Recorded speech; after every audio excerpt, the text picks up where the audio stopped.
ونستغفره ونعوذ بالله من شرور أنفسنا ومن سيئات أعمالنا من يهده الله فلا مضل له ومن يضلل فلا هادي له وأشهد أن لا إله إلا الله وحده لا شريك له وأشهد أن محمدا عبده ورسوله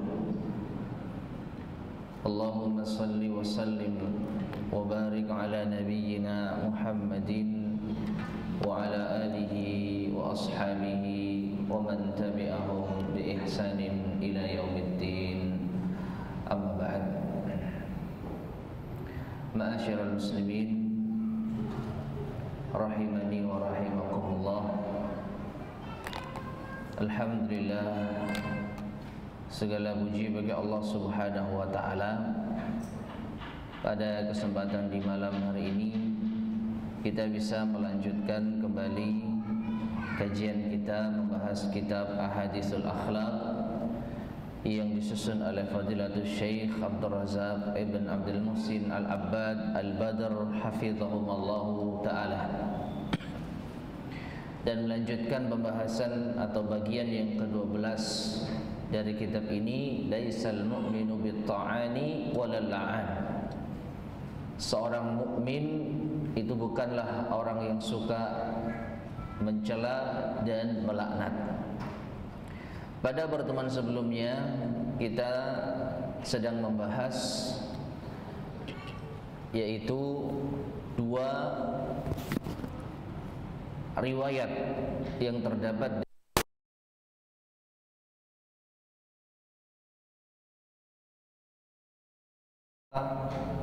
cepatnya mereka mengambil suri tauladan dari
begitu mendengar Rasulullah bahwasanya beliau bersabda, la yanbaghi lil mu'mini an yakuna la'anan, tidak sepatutnya bagi seorang mukmin menjadi orang yang suka melaknat, maka beliau pun tidak pernah melaknat seorang pun. Ya, setelah itu kisah Jabir bin Sulaim, ya, Jabir bin Sulaim diawali dengan seseorang yang ucapannya itu menjadi rujukan. Saat itu Jabir bin Sulaim ke kota Madinah, belum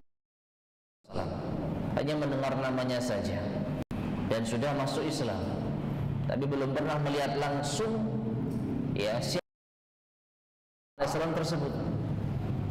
Maka yaitu berwibawa, maka ia pun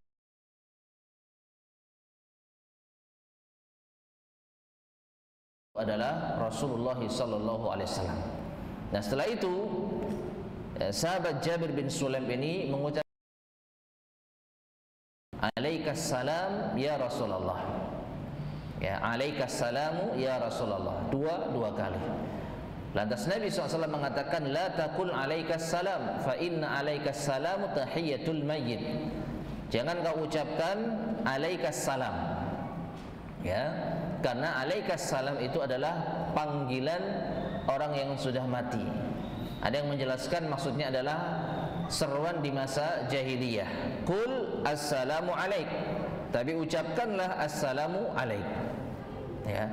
Jadi kalau kita memulai salam, maka jangan kita mulai dengan alaikum assalam, tetapi dahulukan assalamu alaikum atau assalamu alaika.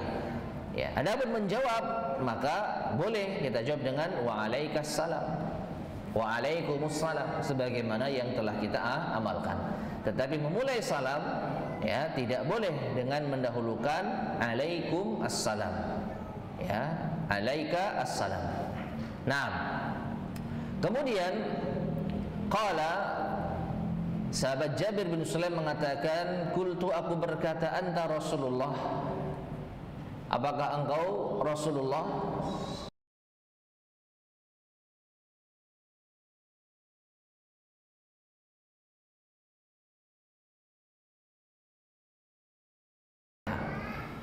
Aku adalah Rasulullah, utusan Allah, yang apabila engkau ditimpa musibah lalu engkau berdoa kepadanya, kepada Allah, maka Allah akan menyingkap musibah itu darimu.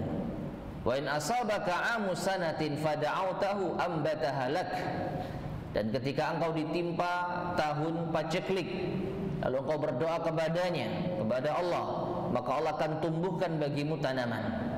Wa idza kunta bi ardi qafra'a aw falatin fadhallat rahilatuk fada'autahu raddaha 'alaika.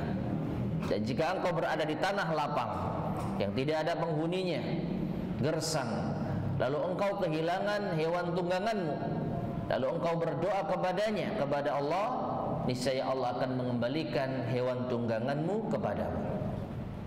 Ya. Nah, lanjutan hadisnya dan ini yang belum kita baca.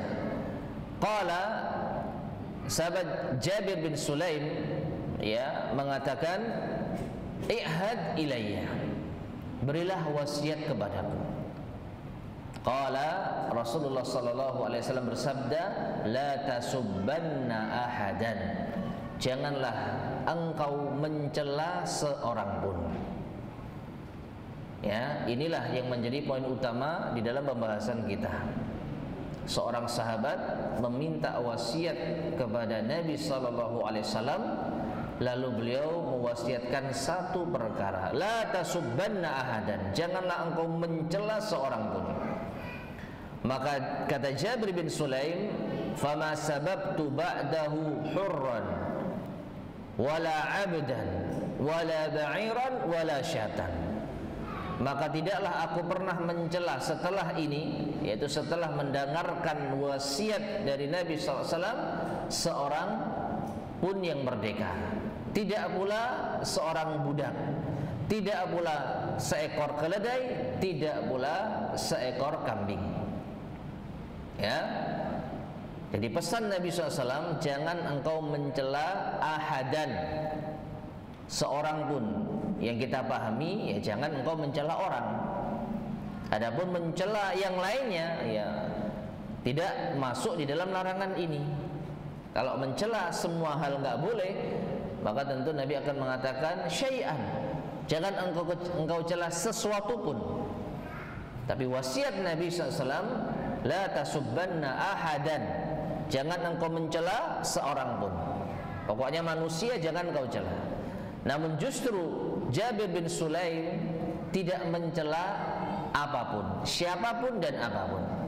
Dia mengatakan setelah mendengarkan itu wasiat dari Nabi SAW, maka aku tidak pernah mencela seorang pun, baik itu merdeka ataupun budak, dan tidak pernah mencela hewan apapun, baik itu keledai maupun kambing. Nah, qala, kemudian Nabi SAW melanjutkan wasiatnya, wala tahqiranna syai'an minal ma'ruf, dan janganlah engkau meremehkan sedikit pun dari kebaikan. Wa in takallama akhaka wa anta munbasitun ilaihi wajhuk, inna dzalika minal ma'ruf. Ya, meskipun engkau tukallima akhaka, berbicara dengan saudaramu dalam keadaan wajah yang berseri-seri, karena sesungguhnya hal itu termasuk di antara kebaikan. Ya. Jadi di antara wasiat Nabi sallallahu alaihi wasallam, jangan meremehkan kebaikan sedikit pun terhadap saudaramu, meskipun hanya dengan yaitu berwajah yang berseri-seri. Ya, engkau berbicara dengan saudaramu dengan wajah yang berseri-seri, bukan dengan wajah yang cemberut, bukan dengan wajah yang tidak baik. Itu adalah kebaikan yang kecil yang jangan pernah diremehkan. Kemudian beliau memberikan wasiat berikutnya, warfa izaraka ila nisfis saq, dan angkat pakaianmu sampai tengah betis. Fa in abaita fa ilal ka'bain, kalau tidak mampu ya maka sampai kedua mata kaki. Ya, wa iyyaka wa isbalal izar, wa iyyaka wa isbalal izar, dan hati-hatilah kamu dari menjulurkan sarung melebihi batas mata kaki. Ya. Jadi Nabi SAW mewasiatkan jangan melebihi batas mata kaki. Kalau mau pakai celana atau pakaian maka sampai setengah betis. Kalau tidak mampu, mungkin merasa ya agak pendek, maka silahkan panjangkan, tapi jangan melebihi batas mata kaki. Mengapa? Fa innaha minal makhilah, karena itu termasuk kesombongan. Wa innallaha la yuhibbul makhilah, dan sesungguhnya Allah tidak mencintai kesombongan. Ya. Dan masalah ini ma'asyal muslimin rahimani wa rahimakumullah, terdapat hadis-hadis yang lainnya yang menunjukkan bahwa celana atau pakaian seorang muslim laki-laki maka hendaknya tidak melebihi batas mata kakinya. Tidak melebihi batas mata kakinya. Kemudian wa innallaha la yuhibbul makhilah. Wa in imru'un syatamaka wa ayyaraka bima ya'lamu fika fala tu'ayyirhu bima ta'lamu fihi. Ya. Wasiat Nabi SAW berikutnya, dan jika ada seseorang yang mencelamu, yang menghinamu dengan apa yang ia ketahui ada pada dirimu, maka janganlah engkau mencelanya dengan apa yang engkau ketahui pada dirinya. Fa innama wabalu dzalika alaih, maka sesungguhnya dosanya itu ditanggung dirinya. Rawahu Abu Dawud, hadis ini diriwayatkan oleh Abu Dawud. Taib, ma'asyar muslimin rahimani wa rahimakumullah. Bagian terakhir ini diantara wasiat Nabi SAW yang perlu untuk kita perhatikan, ya, yaitu jangan membalas celaan dengan celaan. Ya, jangan membalas celaan dengan celaan. Kalau orang lain mencela kita pada sesuatu yang memang itu keburukan kita, maka jangan kita balas mencelanya pada sesuatu yang memang itu keburukannya. Ya. Jadi dia mengetahui kekurangan kita, mengetahui kesalahan kita, lalu kita dicela atas kesalahan tersebut, maka jangan kita balas mencelanya meskipun dia juga memiliki kesalahan. Biarkan dia mencela kita, lalu dia yang akan menanggung dosanya. Wallahu a'lam bishawab, ma'asyar muslimin rahimani wa rahimakumullah. Di antara hikmah yang bisa kita ambil, kenapa kita tidak boleh membalas celaan yang ditujukan kepada kita? Wallahu a'lam bishawab, karena kita tidak bisa menimbang secara pasti apakah celaan itu setimpal. Apakah celaan itu setimpal?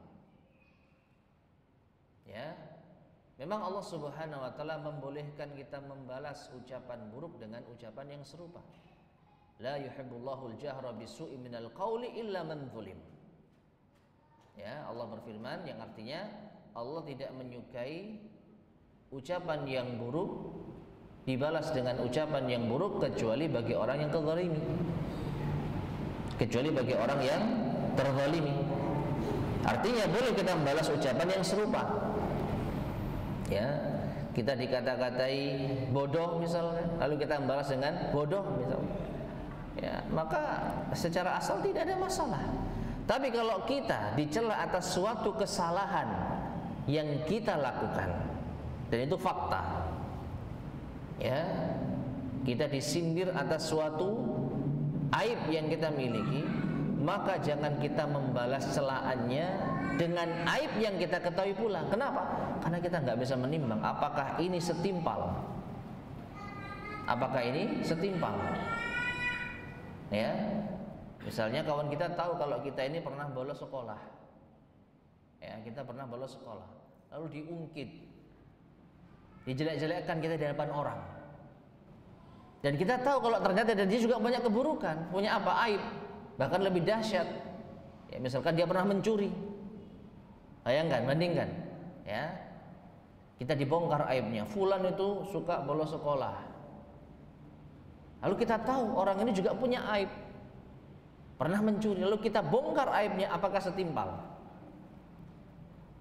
Apakah bisa menjamin itu setimpal? Wallahu a'lam bishawab. Kita nggak bisa menjamin apakah kita bongkar aibnya seperti itu nilainya sama dengan dengan aib yang dibongkar oleh dirinya.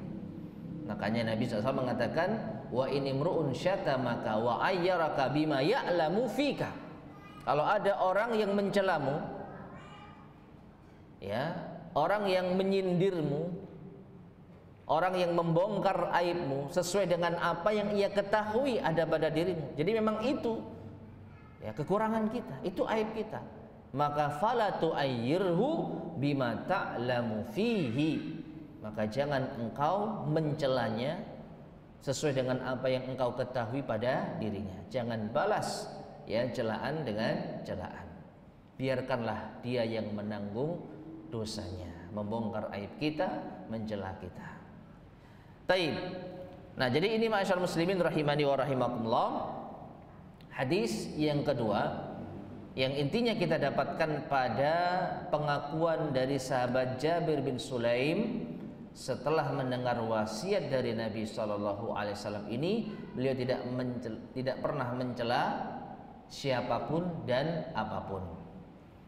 Berkata Syekh Abdul Razak hafizahullah taala, ai annahu ba'da hadzal ahdi, bahwasanya setelah janji ini, setelah wasiat ini, wa hadhil wasiyati, dan nasihat atau wasiat ini, ma sabba insanan wala hayawanan, maka beliau tidak pernah mencela seorang manusia dan seekor hewan pun. Wa inna ma hafidha lisanahu, beliau betul-betul menjaga lisannya. Wa hadza yadulluna, dan ini menunjukkan kepada kita ala ma kana alaihi ashabur rasul sallallahu alaihi wasallam, bagaimana itu kedudukan para sahabat Rasulullah sallallahu alaihi wasallam, bagaimana keutamaan mereka. Wa radhiyallahu anhum wa ardahum, dan semoga Allah meridai mereka, demikian pula mereka ridha dengan Allah Subhanahu wa taala. Minal inqiyadi lima ya'ti 'anillahi wa an rasulihi alaihi salatu wassalam, itu berupa ketundukan pada apa yang datang dari Allah dan dari Rasulnya sallallahu alaihi wasallam. Ya, Allah tidak mencintai orang yang suka mencela lalu sahabat mendengarkan, ya, dari larangan Allah ini, mereka pun apa? Tidak mencela. Rasulullah sallallahu alaihi wasallam berpesan, seorang mukmin tidak patut menjadi seorang yang suka melaknat dan mencela. Maka sahabat yang mendengarkan hadis ini langsung tunduk, tidak pernah mencela dan melaknat.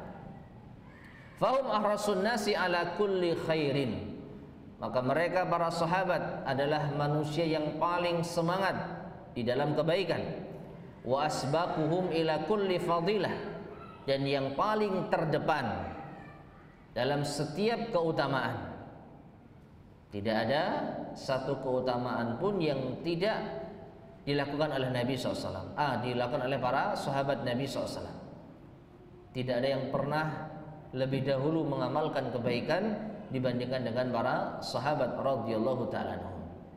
Wa hum qudwatun liman ba'dahum.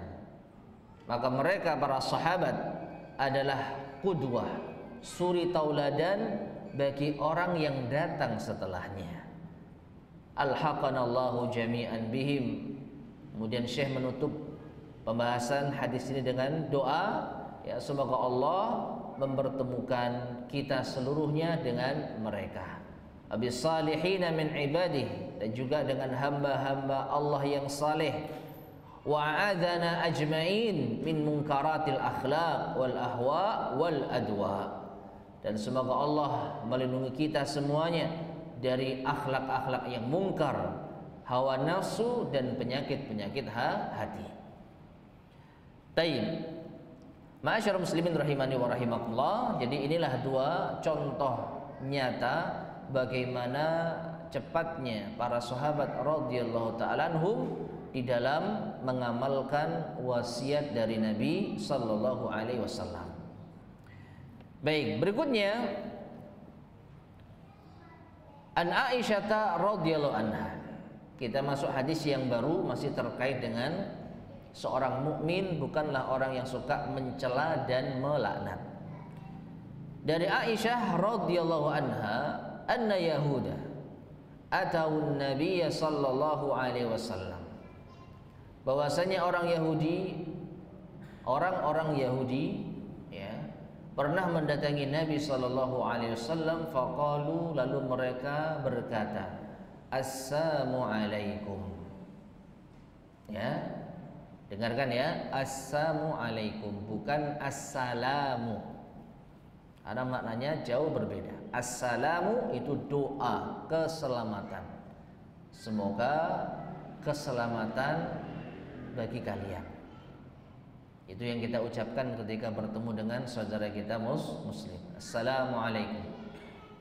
Adapun orang-orang Yahudi ini mengucapkan assalamu alaikum. Jadi huruf lamnya hilang. Yang artinya apa? Kematian. Jadi orang-orang Yahudi mempelesetkan kata salam dengan sam yang artinya semoga kematian menimpamu. Itu diucapkan kepada siapa? Rasulullah sallallahu alaihi wasallam. Maka Aisyah dengan kecemburuannya terhadap seorang nabi yang juga suaminya mengatakan alaikum wa la'anakumullah wa ghadiballahu alaikum. 3 ya yang diucapkan Aisyah. Yang pertama alaikum, maknanya semoga itu kembali kepada kalian. Kalian doakan Rasulullah assam ya, kematian, maka dengan menjawab wa alaikum, semoga itu yang menimpa kalian. Ini yang pertama.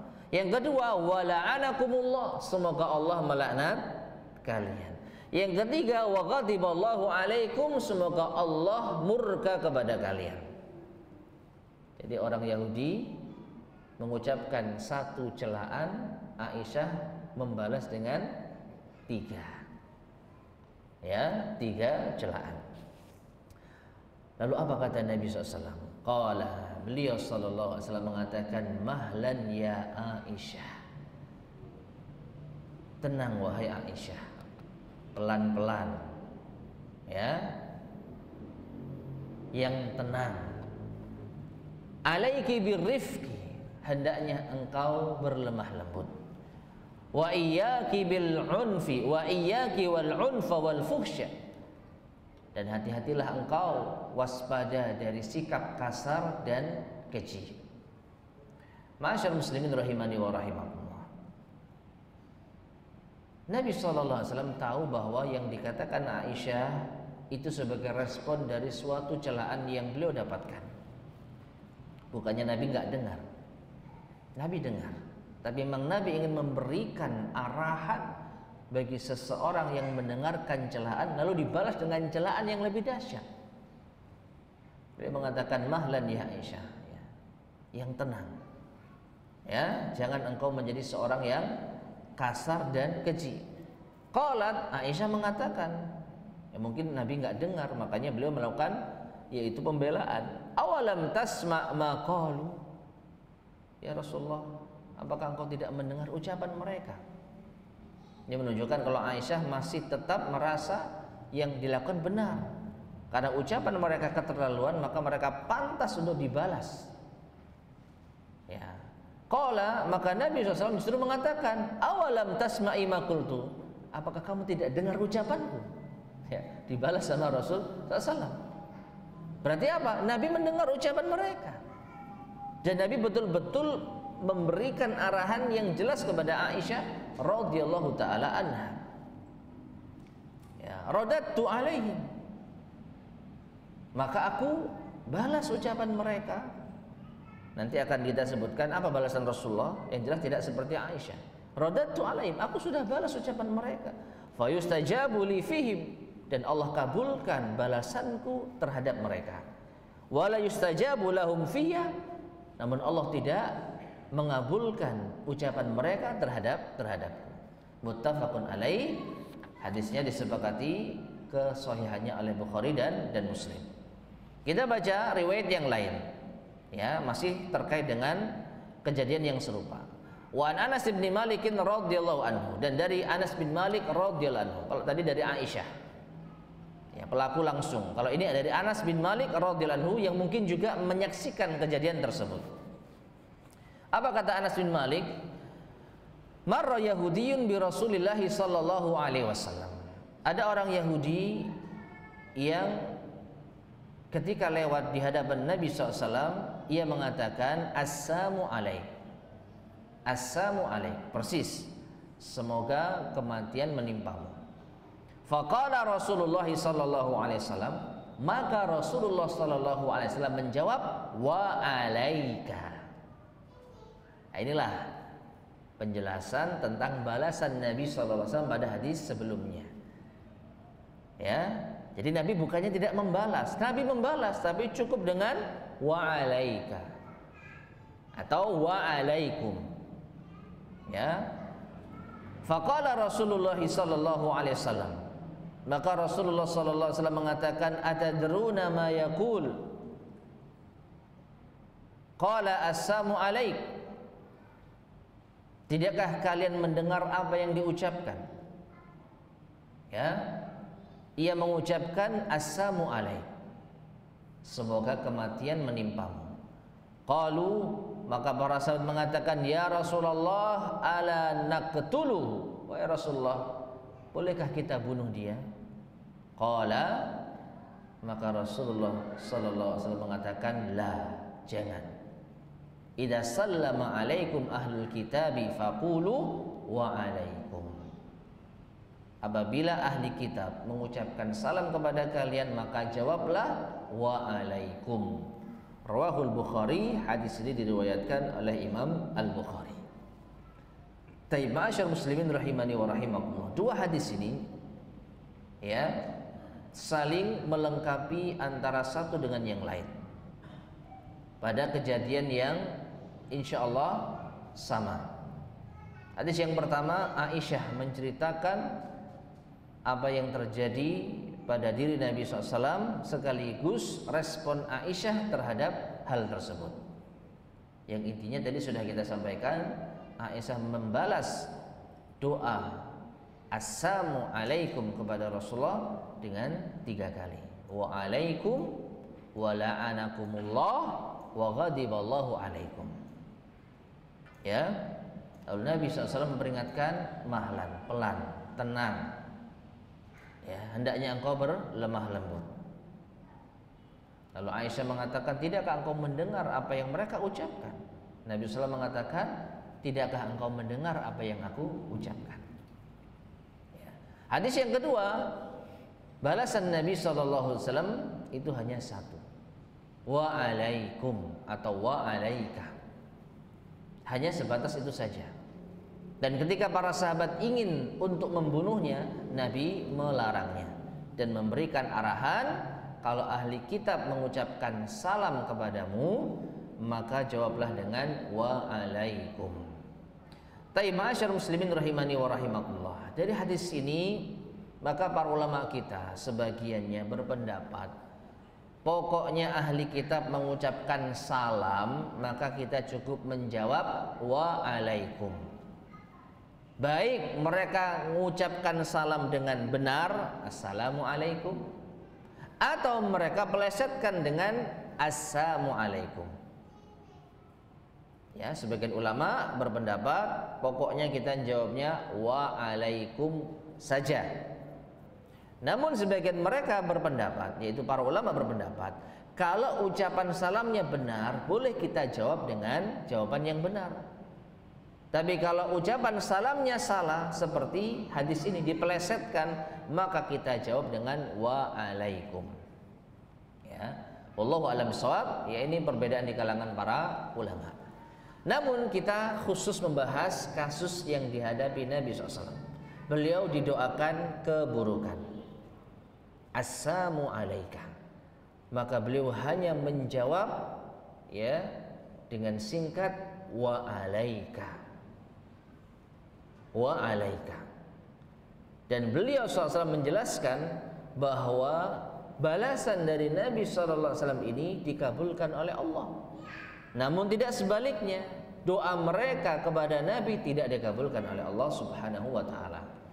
Lantas mengapa kita berlebihan di dalam merespon celaan mereka? Itu poin utama di dalam pembahasan ini. Nah, sekarang kita baca penjelasan dari al-mu'allif hafizallahu ta'ala. Qalu, mereka orang-orang Yahudi mengatakan assalamu alaikum bihadzfil lam, dengan menghapus huruf lam. Bukan assalam tapi assam. Wassamu huwal mautu. Dan yang dimaksud dengan assam itu adalah kematian. Semoga kematian menimpamu wahai Muhammad. Itu doa mereka. Faqala an-nabiy sallallahu alaihi wasallam, maka Nabi sallallahu alaihi wasallam menjawab wa alaikum. Ya, kalau wa alaikum artinya apa? Semoga engkau yang ditimpa. Jadi doa mereka dibales oleh Nabi SAW dengan apa? Wa alaikum. Simple. Ya. Faghadibat Aisyatu wa la'anathum. Maka ini membuat Aisyah marah dan menjadikannya melaknat mereka. Ya. Maka Rasulullah mengatakan mahlan ya Aisyah alaiki birrifqi wa iyyaka wal unfa wal fuhsh. Fanahaha sallallahu alaihi wasallam. Maka Rasulullah SAW melarangnya. Wa hadzaraha fi hadzal maqam minal unfi wal la'n. Dan beliau melarang, memperingatkan Aisyah dalam posisi semacam ini untuk bersikap keras, kasar dan melaknat. Ya. Nah, perhatikan. Syekh Abdul Razak menjelaskan, fa idza kana alaihi salatu wassalam qala dzalik fi mithli hadzal maqam nahiyan wa muhadziran, ya, fa kaifa sya'nu biman yuksiru la'na li abnaihi wa ikhwanihi wa zumalaihi minal muslimina fima duna hadza. Kalau Rasulullah SAW memperingatkan Aisyah dalam posisi semacam ini, melarang Aisyah untuk apa? Melaknat, untuk membalas celaan berlebihan. Padahal yang dilakukan Aisyah ini respon dari celaan mereka kepada Rasul. Ya. Jadi menurut logika harusnya boleh dibalas dengan yang seperti ini karena mereka sudah keterlaluan. Tetapi Nabi justru melarang Aisyah dan memperingatkan Aisyah. Lalu bagaimana dengan keadaan sebagian kaum muslimin yang melaknat, bahkan banyak melaknat anaknya, saudaranya, temannya, yang mereka adalah kaum muslimin, yang tidak lebih parah dibandingkan dengan ucapannya siapa? Ya, Yahudi. Jelas-jelas orang Yahudi mengatakan semoga kamu mati wahai Muhammad. Maka Nabi cukup membalas semoga kamu yang ditimpa. Ya. Nabi melarang Aisyah untuk menjawab secara berlebihan.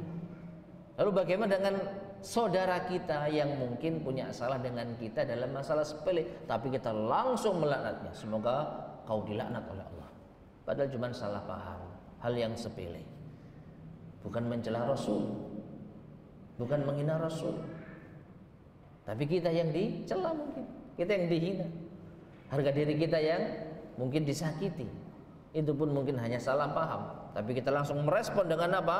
Semoga Allah melaknat. Apakah harga diri kita lebih mulia dibandingkan dengan Rasulullah SAW? Aisyah melakukan itu bukan bentuk mempertahankan harga dirinya, tapi demi suaminya yang notabene seorang Rasul. Jadi pembelaan Aisyah dalam hal ini sebenarnya dibenarkan. Bentuk kecemburuan karena seorang Nabi telah dihina oleh orang kafir. Tetapi Nabi tetap memperingatkan yang salah itu salah. Ya. Jadi tidak menghalalkan segala cara. Kalau itu salah ya salah. Inilah pendidikan yang sangat luar biasa dalam Islam. Terhadap orang kafir pun, kalau ternyata hal itu tidak dibenarkan oleh Allah Subhanahu wa taala, maka jangan dilakukan. Nah, bandingkan dengan sebagian kaum muslimin yang hanya dalam perkara sepele lalu saling melaknat, saling mencela. Maka apakah diri kita lebih mulia dibandingkan dengan kehormatan Rasul SAW? Ya. Rasul SAW tidak ingin dibela dengan sebuah kezaliman. Beliau cukup membalas dengan sewajarnya. Wa'alaikum, selesai. Kalau berlebihan beliau tidak terima. Kalau ada unsur kezaliman maka beliau melarang. Bagaimana enggak zalim? Satu celaan dibalas dengan berapa? 3. Meskipun dia Yahudi, meskipun dia melakukan tindakan yang tidak sopan bahkan menghina Nabi kita, tapi Nabi tetap memberikan pendidikan yang jelas. Balas sewajarnya. Lalu bagaimana dengan kita? Masalah kecil langsung semoga Allah melaknatmu, semoga kamu masuk neraka, semoga Allah menghinakanmu. Ya, na'udzubillahi min dzalik. Makanya Nabi SAW seorang yang sangat luar biasa di dalam memberikan pendidikan. Jadi yang salah tetap salah meskipun itu terhadap orang kafir, apalagi terhadap sesama muslim yang seharusnya kita kedepankan memberi uzur. Dan kalaupun memang kita tersakiti karena ucapannya, maka jangan dengan laknat, maka jangan dengan doa-doa keburukan.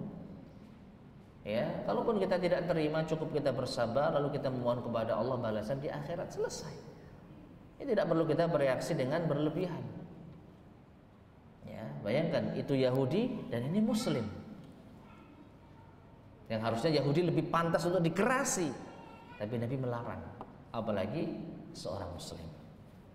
Nah, wa Aisyah radhiyallahu anha, dan Aisyah radhiyallahu anha sadara hadza minha li'annaha mughdabatun.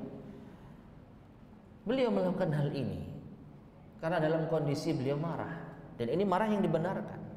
Marah demi membela Nabi itu dibenarkan. Wa huqqalaha radhiyallahu anha an taghdab, dan beliau radhiyallahu anha berhak untuk marah. Fada'at alaihim bil la'ni, namun kemarahannya ini membuatnya melaknat mereka.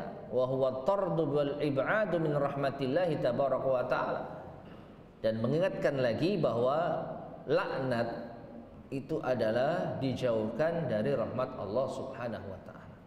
Jadi kalau kita mendoakan laknat seseorang, maka artinya kita berharap agar orang itu tidak mendapatkan rahmat Allah. Padahal rahmat Allah itu luas. Rahmat Allah ada yang diberikan khusus kepada hamba-hambanya yang beriman, yang dengan itulah Allah memiliki nama Ar-Rahman. Ar-Rahim. Ya, rahmat Allah yang hanya diberikan kepada hamba-hamba pilihan. Dan rahmat Allah itu luas, mencakup semua makhluknya, yang kafir, yang muslim, yang fajir, yang taat, manusia, hewan, binatang, semuanya, yang dengan ilah Allah memiliki nama Ar-Rahman, Dzur Rahmatil Wasi'ah. rahmat yang sangat luas. Ya, tidak ada seorang pun yang bisa hidup tanpa rahmat Allah Subhanahu wa taala. Seandainya Allah tidak merahmati orang kafir, Allah tidak akan memberi mereka seteguk air pun. Tapi Allah masih kasih mereka. Berarti Allah merahmati orang kafir enggak? Dalam sisi ini iya. Rahmat yang luas iya. Tapi tidak rahmat yang khusus. Yaitu apa? Dengan diberi hidayah, diberi perlindungan, dijaga, tidak sekedar dikasih minum, dikasih makan, bisa hidup di dunia, itu termasuk rahmat. Maka kalau kita mendoakan rahmat, mendoakan laknat, berarti kita itu menjauhkan rahmat Allah dari hambanya. Maka tidak pantas. Ya, kalau kita lakukan secara apa? Serampangan. Nah, wa aidan da'at alaihim bi ghadabillah. Demikian pula Aisyah, yaitu mendoakan kemurkaan Allah pada mereka. Wa huwa hululu sakhatihi jalla wa ala alaihim. Ghadab, yaitu semoga Allah memurkai mereka. Wa ma yatarattabu ala sakhatihi wa ghadabihi tabaraka wa ta'ala minal uqubati dunyawiyyati wal ukhrawiyah. Dan di antara konsekuensi dari kemurkaan Allah kepada seorang hamba, maka Allah akan menimpakan hukuman di dunia maupun di akhirat.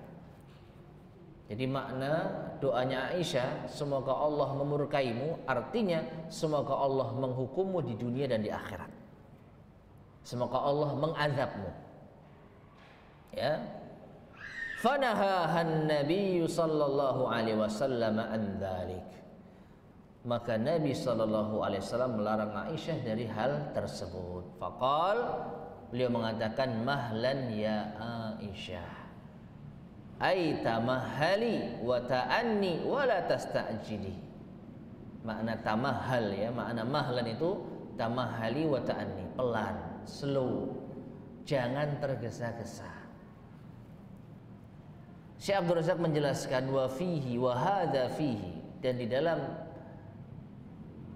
arahan dari Nabi SAW, teguran dari Nabi SAW, perhatikan, annal insan, seorang manusia, idza tamahala fi alfadhi, kalau dia itu pelan ya, tenang di dalam mengucapkan, di dalam merangkai lafaz, wa tafakkara fima sayaqulu min kalamin, dan dia berfikir terlebih dahulu pada apa yang akan ia ucapkan, yang akan keluar dari lisannya, fa innahu yuhmadu bi idznillahil aqibah, maka sesungguhnya dia akan melakukan tindakan yang terpuji.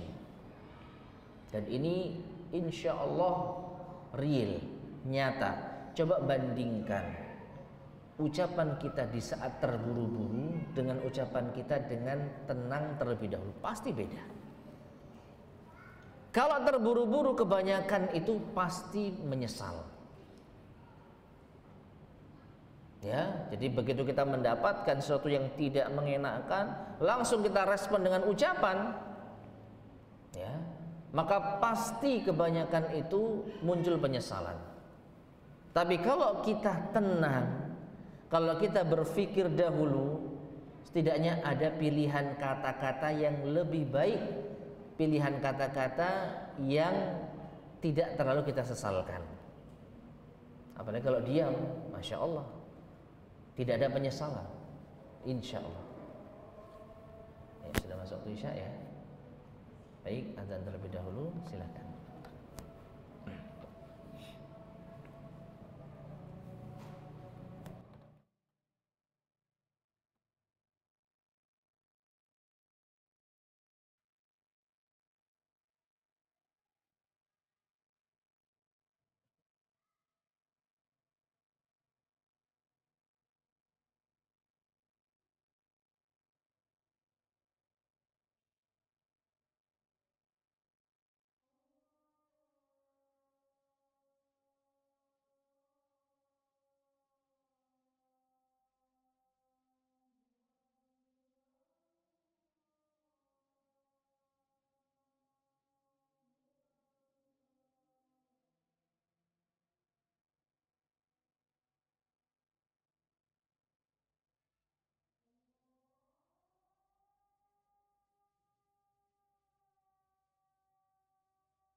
Bismillahirrahmanirrahim. Ma'asyiral muslimin rahimani wa rahimakumullah. Sedikit kita lanjutkan. Jadi Syekh Abdul Razak memberikan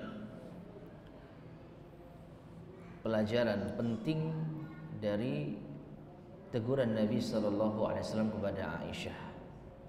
Mahlan ya Aisyah, pelan wahai Aisyah, tenang wahai Aisyah.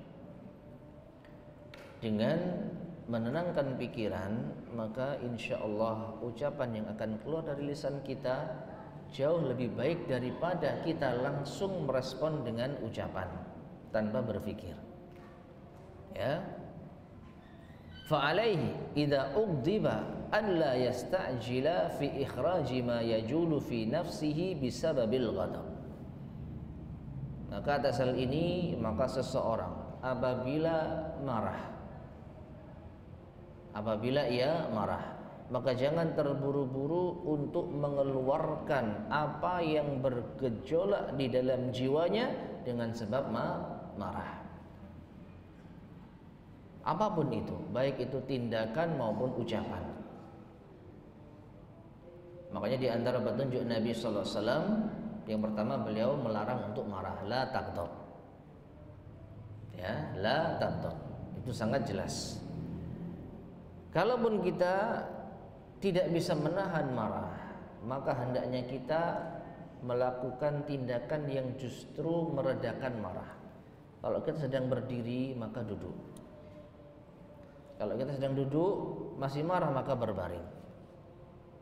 Ya, jadi semakin kita merendah dari posisi awal kita saat marah, insya Allah semakin berkurang. Minimal semakin meminimalisir. Tapi kalau kita marah langsung kita respon dengan ucapan dan tindakan, maka kebanyakannya akan menghasilkan penyesalan.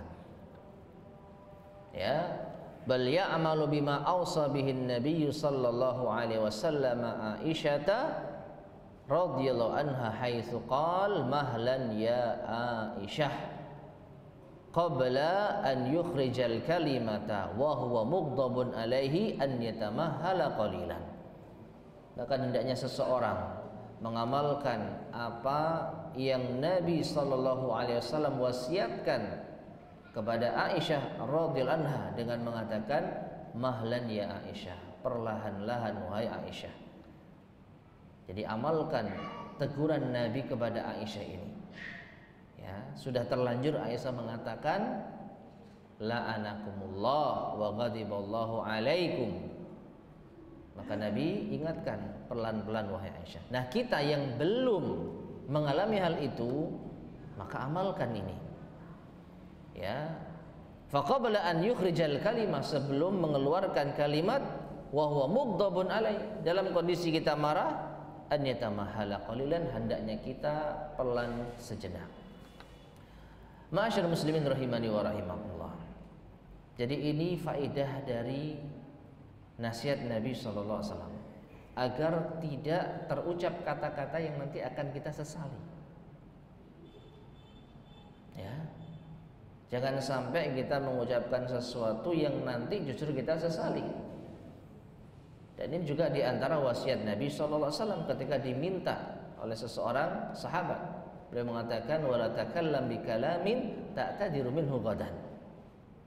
Janganlah engkau mengucapkan suatu ucapan yang engkau menyesalinya esok hari. Ini betul-betul diwanti-wanti oleh Nabi SAW. Makanya Nabi juga mengatakan, ya, min husni islamil mar'i man kana yu'minu billahi wal yaumil akhir falyakul khairan aw liyasmut. Terlalu banyak Nabi menasihatkan kita tentang lisan. Banyak sekali, ya. Mau dalam kondisi normal, di antara siapa yang beriman kepada Allah dan hari akhir, maka bicara yang baik atau diam. Dalam kondisi marah, ya tenang, pelan. Atau mau marah, la taghdab, jangan marah. Masya Allah, terlalu banyak arahan Nabi SAW tentang menjaga lisan. Ya, oleh karena itu masyaallah muslimin rahimani wa rahimakumullah, sebelum kita menyesal karena kita telah mencela saudara kita, telah melaknat ya, anak kita sudah nggak bisa dicabut itu.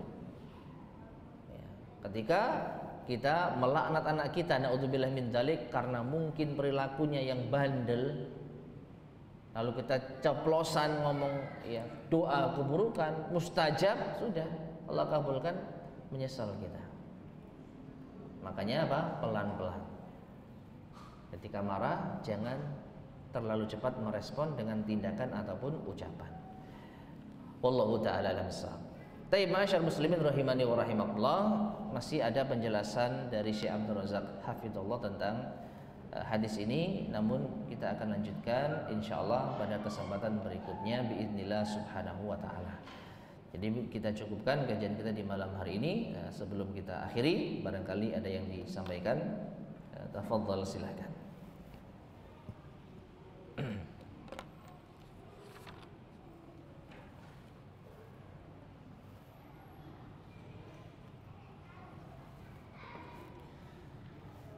Tidak ada?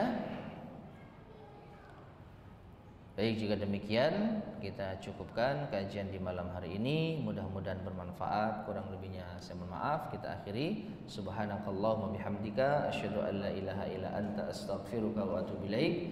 Alhamdulillahirabbil alamin. Wassalamualaikum warahmatullahi wabarakatuh.